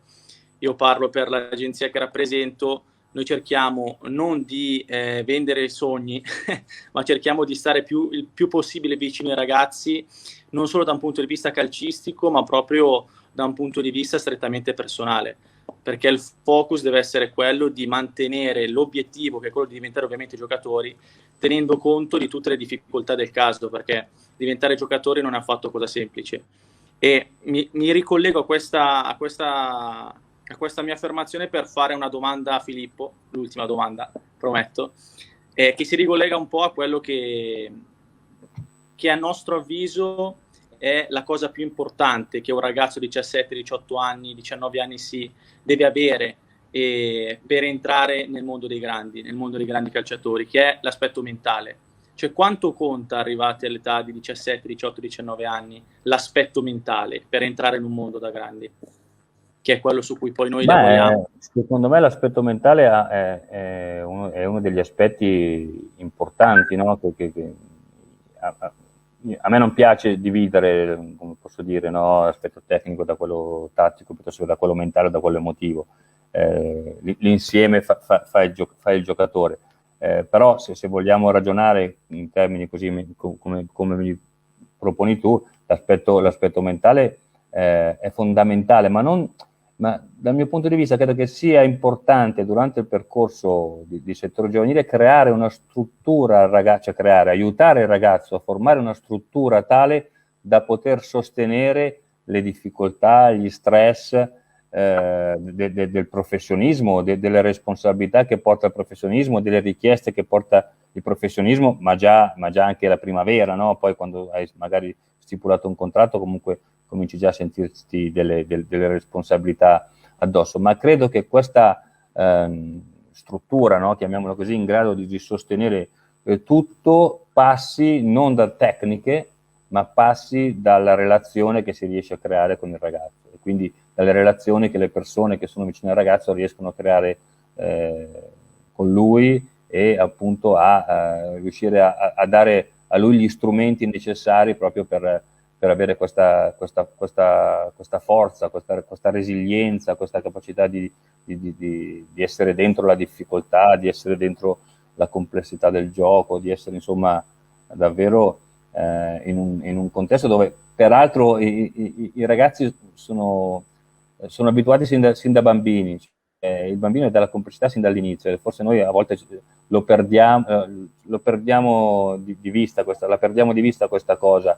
E tendiamo noi a tirarlo fuori, no? E invece se lo accompagniamo lasciandolo lì dentro, cioè sostando nella complessità, aiutandolo a crescere, forse gli daremmo un servizio migliore. Io sto parlando di noi come responsabile tecnico piuttosto che che allenatore, piuttosto che staff di squadra. Bene. Ho risposto, Riccardo? Grazie, e grazie Riccardo per aver partecipato, sei stato... Saluta Donato, Riccardo. Mi ha dato adesso un messaggio dicendomi tutto ok? No, saluta, digli che eravamo insieme. Salutamelo tanto e buona Pasqua a te famiglia. Grazie mille a voi. Bene. Adesso partiamo. Ciao Riccardo. E adesso facciamo ancora qualche domanda e poi andiamo in chiusura, così anche ti liberiamo, però vedo che ne parli con passione, a me piace quando sento... Ecco. Alberto Denardi, ecco, anche lui è il nostro allenatore, uno che ha intrapreso diciamo la carriera di allenatore anche a un certo livello. Scrive: l'allenamento deve essere simile alla gara o bisogna cercare di renderlo più difficile, visto che l'aspetto emotivo che trovi in gara non puoi riprodurlo in allenamento, e anche perché in allenamento non puoi riprodurre il gioco contro avversari che non conosci? Beh, dipende cosa dice Alberto, cioè cosa intendi nel renderlo più difficile, perché poi alla fine c'è quell'aspetto emotivo lì, tu devi cercare, è vero che non puoi ricrearlo quello che c'è nella gara, però se tu intendi nel rendere la gara più difficile perché, complichi, cioè quindi anziché non rendi più complesso, ma complichi, quindi andando a sovrastrutturare l'allenamento, secondo me commettiamo un errore perché ci allontaniamo troppo dal gioco. Io credo che dobbiamo salvaguardare quelli che sono i principi, come ti ho detto, regolatori del gioco, quei quattro elementi che li rendono validi, no? Quindi la direzionalità, la palla, gli avversari e i compagni. È vero che sono compagni che noi conosciamo magari meglio degli avversari, però ricreano dal punto di vista emotivo, se non in toto, ma gran parte di quella situazione di gioco. Poi magari puoi ricreare, una situazione dove dici: ragazzi, siete sotto 1-0, siete sotto 1-0, mancano 10 minuti. Puoi creare da quel punto di vista lì un'idea di competitività, ovviamente anche nelle fasce più alte, più accentuata, andando a regolare questo tipo di aspetti, di elementi. Quindi dipende poi anche che tipo di gruppo hai, che tipo di recettività hai nel tuo gruppo. Però mi sento di dire che dobbiamo stare attenti a non allontanarci da quello che è il gioco, e tutte le volte che in ogni caso vorremmo allontanarci, cioè molti allenatori, no? Tra l'altro allenatori anche importanti, se non sbaglio l'anno scorso 3 allenatori su 4 che sono arrivati in semifinale di Champions, siccome c'era stata la polemica che qualcuno diceva che guai a voi se vi vedo mettere più di 2 porte in un allenamento, questi allenatori che avevano squadre arrivate in finale di Champions utilizzavano 6 porte. Allora non è che non si possono mettere le 6 porte, però io mi devo chiedere perché metto le 6 porte, devo cercare di spiegarlo ai miei giocatori, e poi una volta che ho tolto le 4 porte in più, vediamo che cosa hanno appreso i miei giocatori, no? Che tipo di ritorno hanno. Questo credo che sia la cosa importante. È vero, nell'allenamento non potrai mai ricrearla, però puoi andarci vicino il più possibile, andando a modulare soprattutto spazi, tempi, magari numero di giocatori, e magari, ripeto, andando a giocare sulla motivazione, no? Sei sotto 1-0, 2-1, mancano 5 minuti, sei un uomo in meno, togli un uomo, queste cose qui, ecco, non so se sono stato chiaro. Ecco, bene. E Simone Pizzol adesso ci dice, forse una domanda un po' scontata, ma siccome in tanti la desiderano e in pochi la raggiungono, cosa si prova a vincere la Coppa Campioni? Beh, ne ha vinte 3, però una da protagonista, diciamo così. No, beh, per me quella partita... Cioè, questi dovevano spalmarvi e invece li avete massacrati, non ne hai fatto passare uno. Ho visto caricativo come, cioè, eri proprio... No, vero, come ho detto, la concentrazione, la capacità di stare concentrato sul compito, come si dice adesso, è sempre stata forse una delle mie peculiarità. E quindi lì è stata una partita, vabbè, che noi abbiamo vinto, che però è davvero convincente, facendo una partita esemplare da parte di tutta la squadra, dove tutto ha funzionato al meglio, diciamo che non potevo sbagliare, perché era la partita che poi anche in campo internazionale, tra virgolette, mi ha un po' consacrato, e l'aspettavo, perché in altre occasioni pensavo soprattutto quella di Vienna, alla finale pensavo davvero di poterla giocare da titolare. Poi ebbi la delusione appunto di non giocarla, e avere questa opportunità era troppo importante per me, ovviamente, oltre che per la squadra, per il club, portare a casa la coppa. Quindi infatti quando io vado in trance alla fine della partita credo che continui a gridare porca puttana lì quando alzo la coppa, e quando saluto Galliani e Johansson lì che c'era dell'UEFA, non mi ero accorto, non mi accorgevo che dicevo quella parola, insomma, ecco. Però sì, diciamo che si va in trance agonistica anche quando si riceve quella coppa lì. A me è successo questo. Davvero non sapevo questa cosa qua. Sì, quindi... se tu guardi, porca puttana, non mi ero accorto. Anche perché vi davano già per morti praticamente, no? Sì, è vero. E invece sorpresa. Ecco, Martino Pezzuto ci chiede 2 curiosità, Filippo. Nella tua metodologia hai preso spunto da altri sport? Ti sei mai confrontato con luminari di altri sport? La seconda è un'opinione su questo Milan di Pioli. Allora, sì, abbiamo, soprattutto grazie a Edi Zanoli, che era molto attento come metodologo rispetto ad altri sport, qualcosa nel basket abbiamo preso, poi anche grazie a Gualtieri, il nostro preparatore atletico, qualcosa anche rispetto alla pallavolo, ma sono preparatore atletico, scusate, responsabile dell'area atletica del settore giovanile, oggi responsabile della Sport Science del Parma. Successivamente poi siamo andati a riscoprire, finito il percorso del Milan, siamo andati davvero a parlare, a cercare di capire e di recuperare alcune cose che eravamo state fatte attraverso altri sport. Quindi ad esempio grazie a Gualtieri e al confronto con Mazzanti, allenatore della nazionale femminile, no? Siamo andati a discutere rispetto al fatto che c'era una giocatrice fortissima in ricezione nel bugger, che a un certo punto gli mandano queste palle sparate con lo sparapalloni, appunto, e lei, che è bravissima nella ricezione, normalmente non ne prende una e le arrivano le palle in faccia, no? E allora gli chiedono: ma come mai? E lei dice: mi manca un pezzo. E allora da qui tutto lo studio, anche che è legato ai neuroni specchio, per cui se tu non vedi esattamente quello che fa il tuo avversario o il tuo compagno, non riesci a decifrare o a pensare come ti arriverà la palla, no? E allo stesso tempo, quando tu passi la palla, allo stesso modo. Ecco perché, ad esempio, l'utilizzo di certi strumenti che non siano i tuoi compagni quando devi passare la palla non è corretto, no? Perché tu non vedi con la fisicità il piede destro o sinistro del tuo compagno, e quindi non sai dove devi passargli la palla, ma ancora di più quando il tuo compagno te la passa, cioè quando la palla ti viene restituita, se non hai il movimento esatto del piede, quindi il tuo avversario, il tuo compagno in carne e ossa non riesce a comprenderlo, ecco. Quindi poi anche qualcosa nella pallacanestro, i tagli dietro, giocate negli angoli, e anche nel calcio 5, il futsal secondo me è qualcosa di interessante, anche se non lo considero un altro sport, certo un'altra disciplina, è vero, però sì, è importante avere attenzione anche su altri sport, anche sulla pallamano qualcosa avevamo visto. Il Milan di Pioli per me è un bel Milan, è un Milan che ha una sua fisionomia, ha un suo stile di gioco che Pioli ha saputo dare a questa squadra, e lo si vede che è uno stile di gioco che ha dato l'allenatore, che ha dato lo staff, perché comunque cambiano gli interpreti, ma si vede sempre una consapevolezza di gioco, di stile di gioco ben precisa.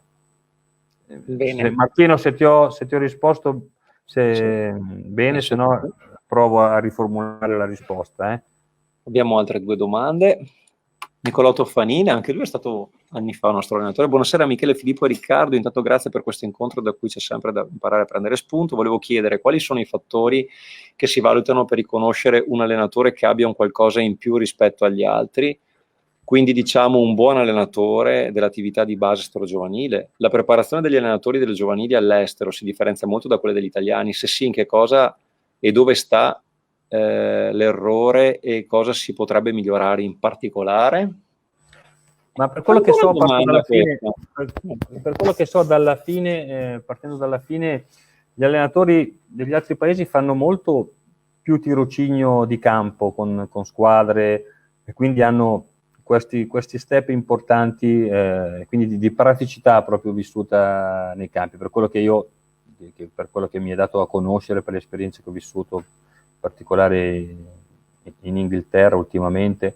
Lavorano davvero di più, quindi svolgono più tirocinio, prima appunto poi di superare i vari esami, i vari step. Poi l'altra domanda era come si valuta l'allenatore?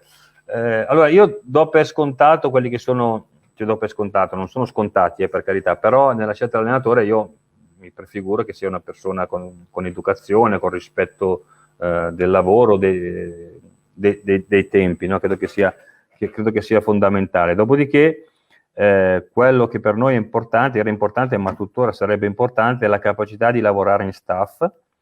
E quando dico la capacità di lavorare in staff, la capacità di essere d'aiuto a un componente del proprio staff, ma anche tra gli staff, e quindi essere non solo in grado però di dare aiuto, ma quello di chiedere aiuto, che è la cosa più difficile. Tra l'altro noi un anno avevamo messo questo, con Edi avevamo messo questo obiettivo, cioè quello di avere la capacità di chiedere aiuto, perché spesso per orgoglio non chiediamo aiuto, per cui l'allenatore dell'Under 17 fatica, se non ha capito qualcosa, a chiedere lumi su un allenamento, su un'esercitazione all'allenatore dell'Under 15, perché dice, caspita, io sono dell'Under 17 e vado a chiedere magari all'assistente dell'Under 15 o al preparatore dell'Under 13, non sia mai. Ecco, invece questo secondo me è una cosa importante, la capacità di lavorare in staff e di sapere, come una combo jazz, no? Di sapere quando è il momento di essere protagonisti e quando è il momento di fare un passo indietro, e vale anche per l'allenatore responsabile, questo non vale solo per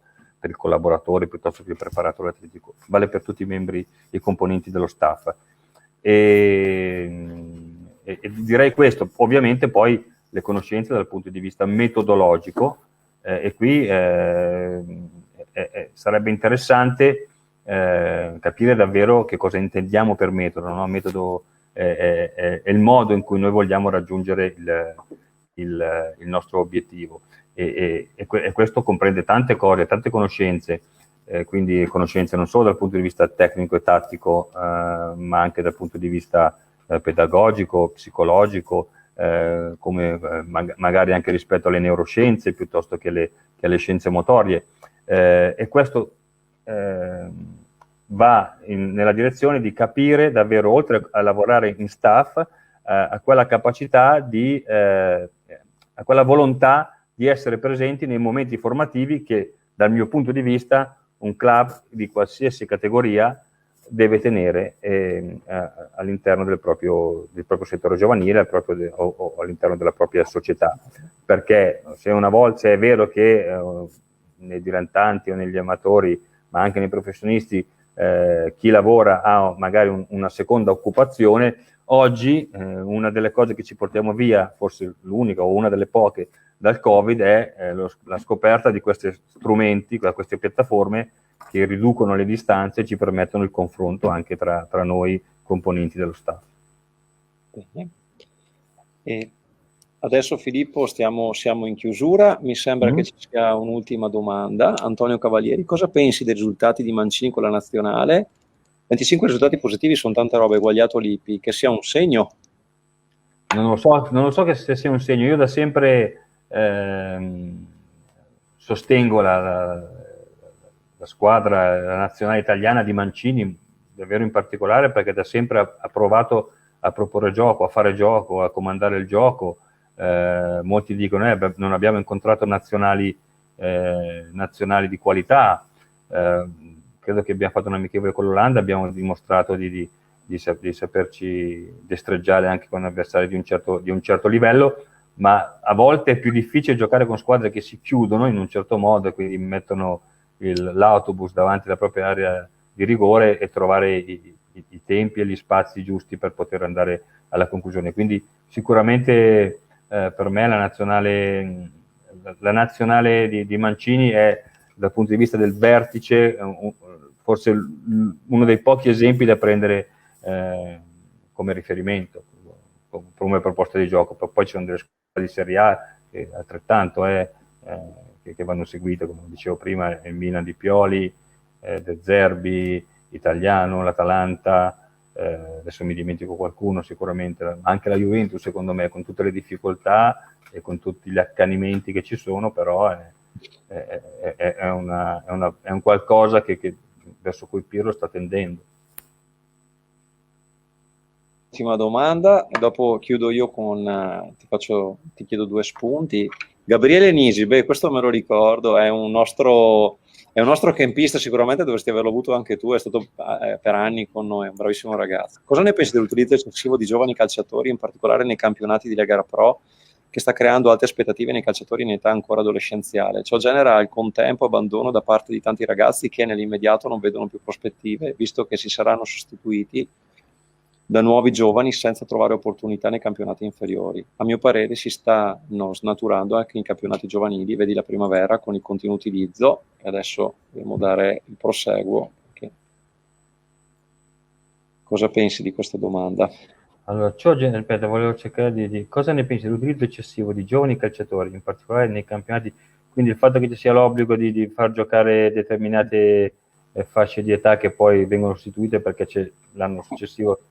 Guarda, io credo che non lo so quale sia la soluzione giusta. Quello che posso dire è che bisogna cercare di preparare meglio questi ragazzi che hanno un'opportunità e quindi vanno sostenuti nel momento che colgono questa opportunità. Allo stesso tempo però, come dicevo prima, vanno accompagnati, no? Perché poi credo che sia giusto che l'accompagnamento valga sia in fase di salita, come posso dire, ma altrettanto in fase poi di caduta, passatemi il termine, no? Perché mi sembra che lui, questa domanda, Gabriele, vada in questa direzione.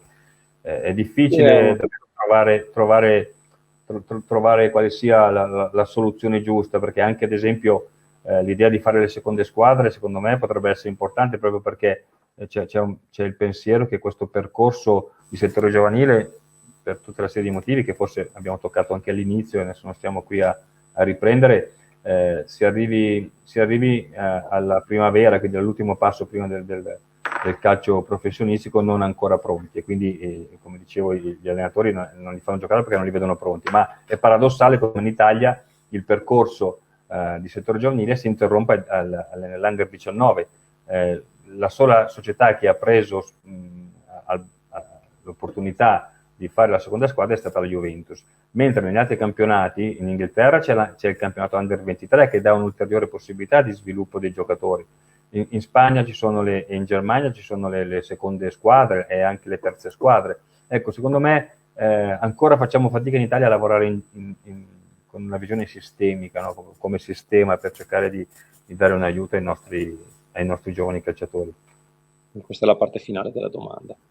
Ma io non vedo, vedi la Primavera con il continuo utilizzo di giocatori sotto età, ma io vedo le Primavere rispetto agli altri paesi, siamo in controtendenza, giocano giocatori che sono, non dico che sono fuori, sì, qualcuno è fuori età perché hanno fatto l'anno di Primavera l'anno scorso e le stanno rifacendo adesso. Io vedo che rispetto ai paesi stranieri, perdonami se non ricordo il nome di chi ha fatto la domanda, ma noi giochiamo con età, Gabriele, con età elevata in primavera, quindi secondo me questo non è assolutamente un problema. Per quello che vedo io, non è vero che ci sono così tanti giovani, almeno una Primavera 1, quella che io ho più sott'occhio.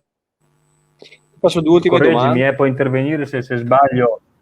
No, ma se Gabriele vuole intervenire rispetto a quello che sto dicendo, nessun problema. Capisco molto. Comunque ti faccio altre due domande, una generica che sono le conclusive. Mi sento male. Mi senti? Ti sei bloccato. Aiutami. Ci siamo o non ci siamo? Filippo? Non ti sento. Aspetta un Prova. attimo. Io ci sono, ti sento. Eccoci qua, ti ho visto. Sei? Sì. Allora, ultime due domande. La prima è Ibra, cosa pensi di un uomo come Ibra? Tu l'hai visto sicuramente perché eri responsabile del settore giovanile quando lui arrivò al Milan, e come lo vedi adesso? Che tipo di non ti esempio? sento, Lo non so. ti sento. Ci sei, Filippo?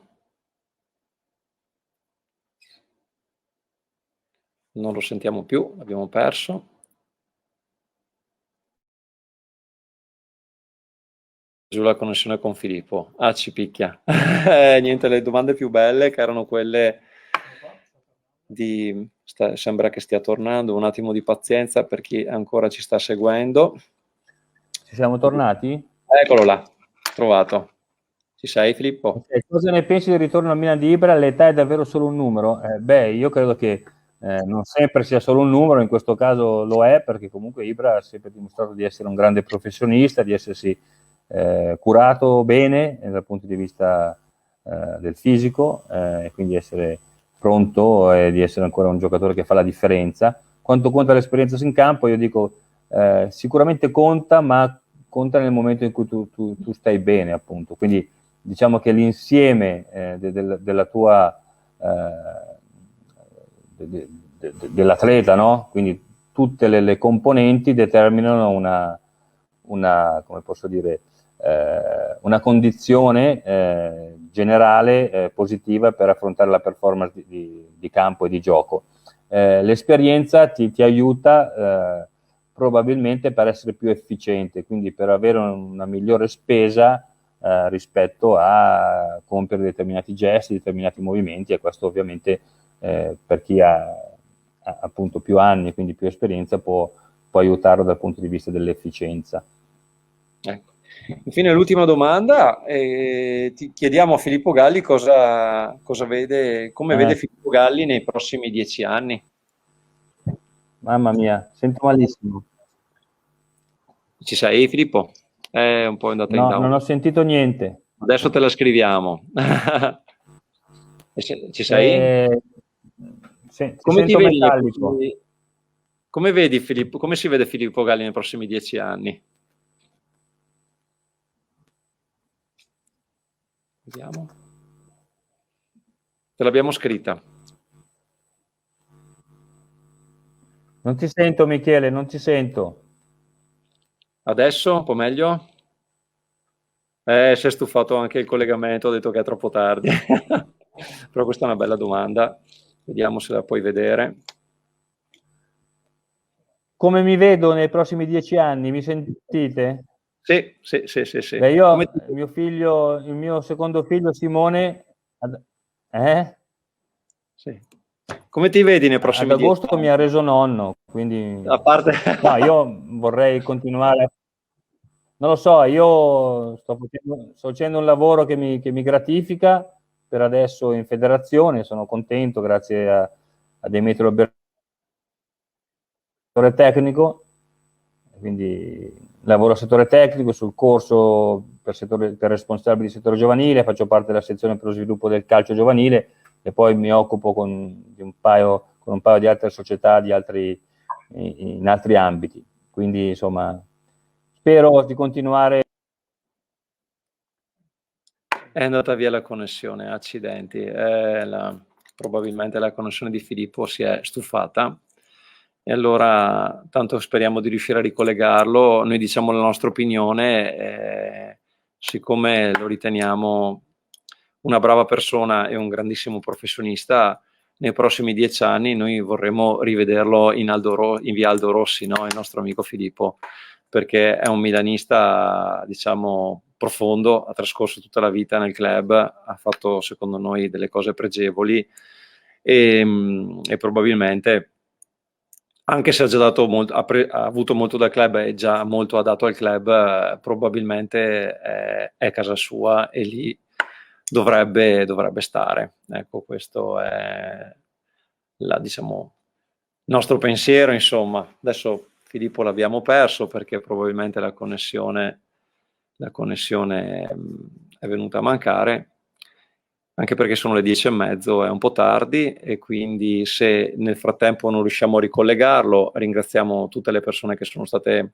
presenti con noi È stata una bellissima intervista dal mio punto di vista. Non sono un esperto di calcio, come ho già ripetuto, però l'argomento è stato appassionante perché comunque si parla della nostra amata squadra e comunque si parla del mondo dei bambini di fondo, no? Che sono giovani calciatori, ma di fondo sono dei bambini e quello che si fa tramite lo sport si spera sia sempre a loro beneficio come uomini e poi anche come atleti. Vedo Gabriele Nisi che ricordiamo sempre con grande affetto, 8 anni di Milan Camp quasi da record. E quindi grazie anche a Erika che ci ha seguito, un grande piacere, grazie anche a Massimiliano.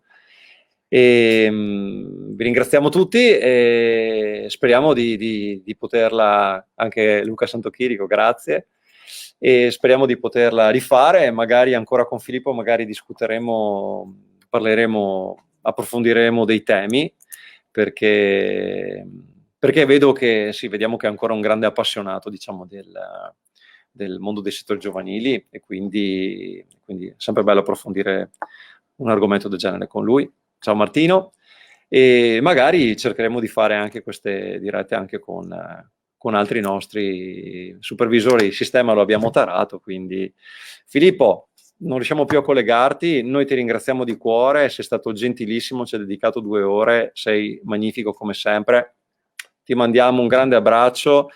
Vedo anche il saluto di Enrico Simeoni, ecco, volevo ricordare una cosa importante. Enrico Simeoni e Andrea Boscolo ci aiutarono quel giorno in Ghirada sotto l'acqua a portare dentro le porte, ci aiutarono, furono meravigliosi quando facevamo i corsi Milan Academy, perché certe cose non è che si ottengono grazie alla collaborazione di molte persone e loro ci aiutarono, mi ricordo, a scaricare le porte da portare dentro nelle palestre della Benetton sotto l'acqua, scrosciante, stati meravigliosi.